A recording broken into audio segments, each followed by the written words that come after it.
Window last video में हमने सारे प्रोमिनेंट वॉर का पार्ट 1 देखा था। अब हम उसके बाद बक्सर के युद्ध के बाद जितने भी वॉर्स हैं वो सारे अभी देखने वाले हैं। बक्सर के वॉर के बाद मोस्ट इम्पॉर्टेंट वॉर अगर कौन सा आता है तो वो हैदर अली के साथ फर्स्ट मैसूर वॉर जो ब्रिटिशर्स और हैदर अली के बीच में हुआ था, जिसमें हैदर अली को हराया गया था and Hyder Ali died in that war. और वो वॉर था 1767 से 69 के बीच में। उनको हरा के मराठा फ्री हो गए। इनको हरा के मराठाओं को हराने के लिए ब्रिटिशर्स फ्री हो गए। बट मराठाओं के अंदर राजनीति चल रही थी। जो सबसे बड़े पेशवा थे, उनके जो कज़न थे वो थे रघुनाथ राव। और जब पेशवा की डेथ हुई तो उनका बेटा था नारायण राव, पर नारायण राव बहुत छोटा था तो नारायण राव को पेशवा बनाया गया। बट ऐसा बोला जाता है कि रघुनाथ राव ने नारायण राव को पॉइजन दिया, तो इसलिए नारायण राव डाइड अर्लियर। नारायण राव जैसे मर गए तो फिर उनका जो छोटा सा बच्चा था, नवजात बच्चा था, जिसका नाम था सवाई माधवराव। तो सवाई माधवराव को पेशवा बनाया गया। तो रघुनाथ राव को गुस्सा आ गया। सवाई माधवराव तब छोटे थे, बट महजी शिंदे, नाना फडणवीस जैसे प्रोमिनेंट जो लीडर्स थे पेशवा के, उन्होंने सपोर्ट किया सवाई माधवराव को। तो सवाई माधवराव को पेशवा बनाया गया। रघुनाथ राव चिढ़ गया और रघुनाथ राव चिढ़ के फिर आया इसके ब्रिटिशर्स के पास और ब्रिटिशर्स को बोला कि इंटरवीन करो, ये जो राजकारण चल रहा है इसको इंटरवीन करो और मुझे पेशवा बनाओ। तो ब्रिटिशर्स, तो पहला जो फर्स्ट एंग्लो मराठा वॉर हुआ, ये हुआ ब्रिटिशर्स जो सपोर्ट कर रहे थे रघुनाथ राव को, क्योंकि रघुनाथ राव ने बोला था कि आप मेरे को अगर पेशवा बना दोगे तो मैं बहुत सारे आपको फैसिलिटीज़ अवेलेबल करा दूंगा। तो ये ब्रिटिशर्स के साथ रघुनाथ राव वर्सेस नाना फडणवीस और सवाई माधवराव, जो छोटा सा बच्चा था अभी। तो इनके बीच में जो फर्स्ट एंग्लो मराठा वॉर हुआ, उसके बाद इनको निपटाना बहुत मुश्किल था, फिर भी निपटा लिया और ये वॉर ख़त्म हुआ ट्रीटी ऑफ सालाबाई के थ्रू। ट्रीटी ऑफ सालाबाई बहुत इंपॉर्टेंट है, आते हैं इस पे क्वेश्चंस। 1783 में जो ट्रीटी हुई वो है ट्रीटी ऑफ सालाबाई। उसके बाद मराठाओं को थोड़ा साइड करके वो फिर से अभी गए एंग्लो मैसूर वॉर, क्योंकि फिर से हैदर अली का जो बेटा था Tipu Sultan, very powerful, very intelligent, उसके फ्रेंच के साथ काफ़ी अच्छे संबंध थे। तो फ्रेंच जनरल ने फ्रेंच आर्मी से काफ़ी सारी ट्रेनिंग उसने अपने सैनिकों को दी थी, तो इसलिए उसकी जो पूरी की पूरी सेना थी वो बहुत ज़्यादा मॉडर्न हथियार थे, मॉडर्न दिमाग था, मॉडर्न ट्रेनिंग थी। तो इसीलिए इसको संभालना ब्रिटिशर्स को काफ़ी मुश्किल गया। तो सेकेंड एंग्लो मैसूर वॉर हुआ 1780 से 1784 तक चलता रहा। और सेकेंड एंग्लो मैसूर वॉर के तुरंत बाद थर्ड एंग्लो मैसूर वॉर हुआ। और थर्ड एंग्लो मैसूर वॉर में फिर से टीपू सुल्तान हार गया।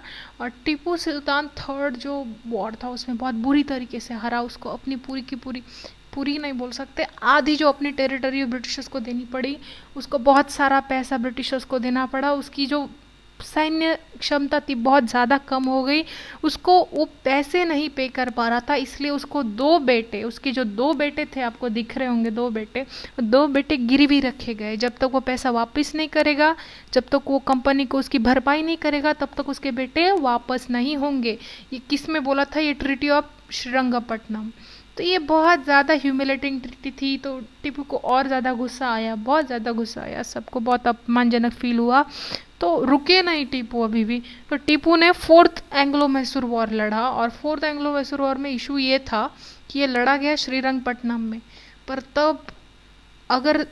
तब जो सैन्य बल था, बहुत छोटा सैन्य, बहुत छोटे सैन्य की टुकड़ी थी टीपू सुल्तान के पास, और ब्रिटिश के बाद बहुत तगड़ा सैन्य बल था।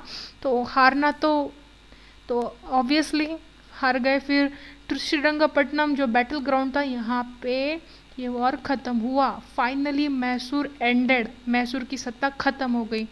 तो अभी मैसूर की सत्ता ख़त्म होने के बाद अब उनका मोर्चा ब्रिटिशर्स गए मराठाओं के पास। अब थर्ड एंग्लो मराठा वॉर देखेंगे हम। सेकेंड एंग्लो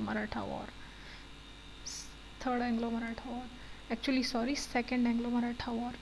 तो वही पावर, सेंटर ऑफ पावर, जैसे इसमें देखा जाए सेकेंड एंग्लो मराठा वॉर में फिर से नाना फडणवीस वर्सेस ब्रिटिशर्स। अच्छा, अब यहाँ पे एक चेंज देखो, ब्रिटिशर्स सपोर्ट कर रहे थे रघुनाथ राव को, ठीक है। रघुनाथ राव को भगोड़ा बोला जाता था, भगोड़ा पेशवा, क्योंकि वो भाग गया था और भाग के वो शरण में गए ब्रिटिशर्स के, बोला हम मेरे मेरे तरफ से आप वॉर लड़ो। तो फर्स्ट एंग्लो मराठा वॉर हुआ और उसके बाद रघुनाथ राव का जो बेटा था बाजीराव टू, ये उससे भी ज़्यादा भगोड़ा।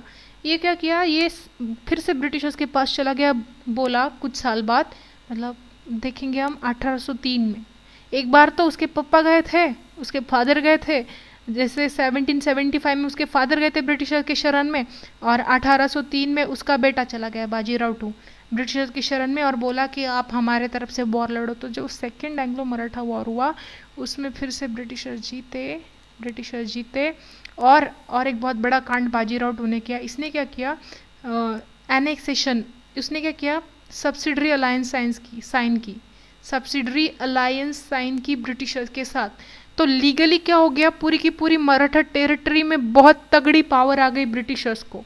तो फिर वो ब्रिटिशर्स फिर ज़्यादा पावरफुल हो गए, अंदर चले गए ट्रीट, और फिर ब्रिटिशर्स को अब लगा कि चलो अब फाइनली हम ख़त्म कर देते हैं किस्सा।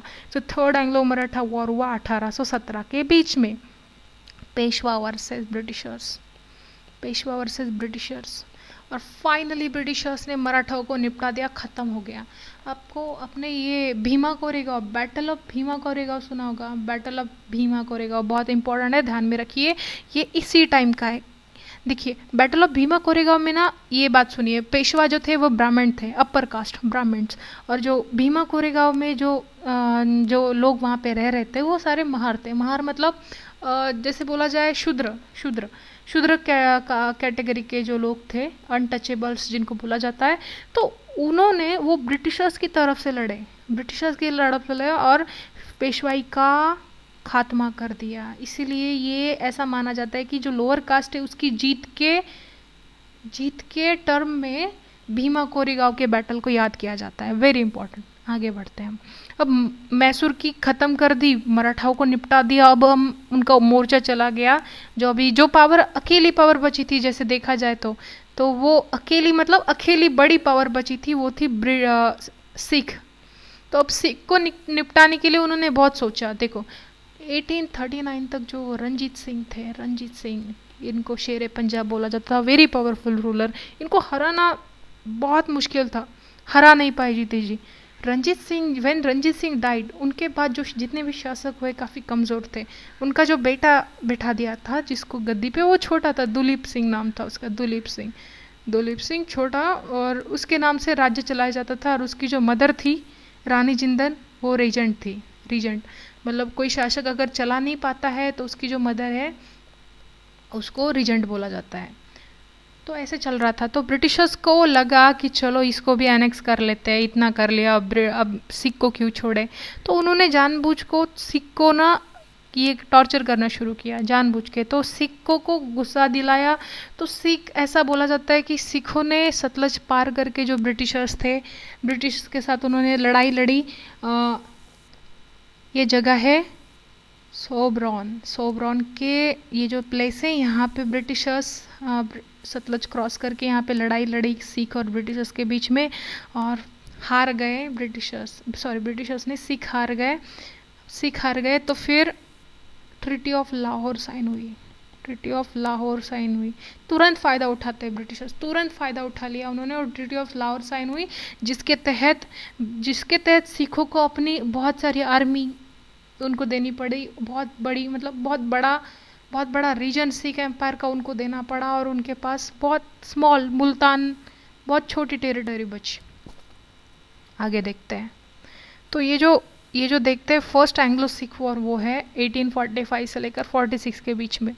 अच्छा, ये जो समय था तब जो डलहौसी, ये जो बंदा था डलहौसी, इसको कुछ भी करके भारत की उसके अपनी ब्रिटिशर्स की टेरिटरी बढ़ानी थी, कुछ भी करके। तो ये बहुत ज़्यादा एस्पायरिंग एम्बिशियस बंदा था। तो इसके टाइम पे first Anglo Sikh war treaty of Lahore के तहत सिख को निपटा लिया। क्या हुआ, 46 के कुछ ही 1 या 2 साल बाद ब्रिटिशर्स को बहुत गुस्सा आने लगा कि हमारे साथ बहुत अपमानजनक काम हुआ है, हमारा इतना सारा पार्ट ले लिया, हम अब आर्मी भी नहीं रख सकते, हम क्या करें। तो फिर तुरंत उसके या 2 साल बाद तुरंत सेकेंड एंग्लो सिख वॉर हुआ। अच्छा बताती हूँ, देखिए ये जो पूरा इंडिया है, ऑलमोस्ट सारा इंडिया ब्रिटिशर्स के कब्जे में आ गया था, बट ये मुल्तान जो था एरिया, देखो लाहौर एंड सिंध वाला जो एरिया है ना, वो पंजाब सिखों ने treaty of Lahore first Anglo Sikh war के तहत दे दिया था, बट मुल्तान जो एरिया था वही बचा था सिखों के पास। तो जानबूझ के ब्रिटिशर्स ने क्या किया, देखिए मूलराज जो था, यहाँ का सुपरवाइज़र था मूलराज सुपरवाइज़र था मुल्तान का। तो जानबूझ के डलहौसी ने क्या किया, ब्रिटिशर्स ने क्या किया, ये जो मूलराज था उसको हटा दिया और एक ब्रिटिश अधिकारी को यहाँ बिठा दिया। तो मूलराज को गुस्सा आ गया और यहाँ पे रिवॉल्ट हुआ और बाकी के सिख लोग भी इसके साथ शामिल हुए, और फिर पूरे सिखों ने फिर ब्रिटिश के साथ फिर से वॉर किया। और ब्रिटिशर्स तो चांस ढूंढ ही रहे थे कैसे पूरे सिखों को एनेक्स किया जाए, तो इसी बहाने उनको चांस मिल गया और उन्होंने पूरे के पूरे सिख को एनेक्स कर लिया। तो ये जो है सेकेंड एंग्लो सिख वॉर, इसके बाद पूरी की पूरी तरीके से सिखों को भी निपटा दिया गया। चलो थैंक यू।